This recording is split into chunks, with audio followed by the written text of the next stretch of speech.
ভগবত ভজন করার দরকার, ভজন করতে হবে। ভক্তি বিনা কোনো কর্ম দিতে না রে ফল, সব ফল দেয় ভক্তি স্বতন্ত্র প্রবল। হরিভক্তি জীবকে করতেই হবে, কিন্তু ইচ্ছা করলেই যে করা যাবে এটা কিন্তু নয়। আমাদের গোস্বামীপাদ ভক্তি প্রাপ্তির অধিকারীকে তা বলে দিয়েছেন। বলেন তাহলে আর কি বাকি রইল? বললেন যে শ্রীমন মহাপ্রভু যাকে তাকে দিলেন, কোনো পাত্র পাত্র বিচার না করে দিলেন, তা তো ঠিকই কথা। কিন্তু আমাদের আচার্যপাদ বলছেন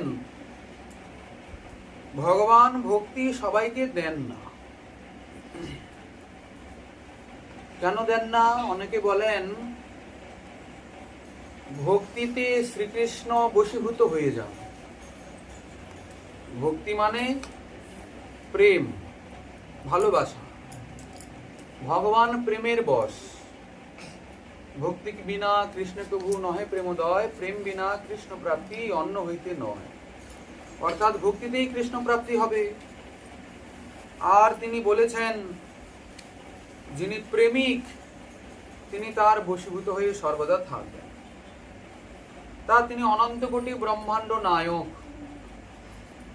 তার কিছু অভাব নাই, অনটন নাই, তার কোনো রোগ নাই, শোক নাই। তা তিনি একটা সাধারণ ক্ষুদ্র জীবের কাছে কেন বশীভূত হবেন?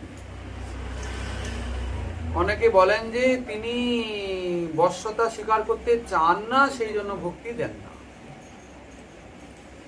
বলছেন না, এই কথাটা তেমন একটা ঠিক নয়।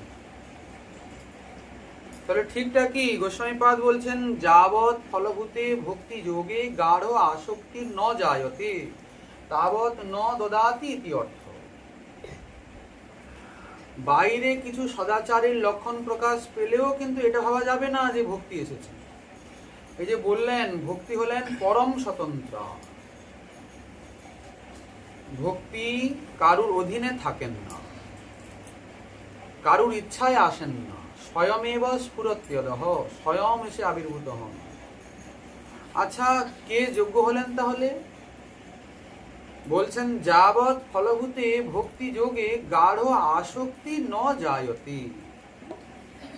ভক্তি প্রাপ্তির জন্য যতক্ষণ না কারুর চিত্তে দৃঢ় আসক্তি আসে ততক্ষণ তিনি আসেন।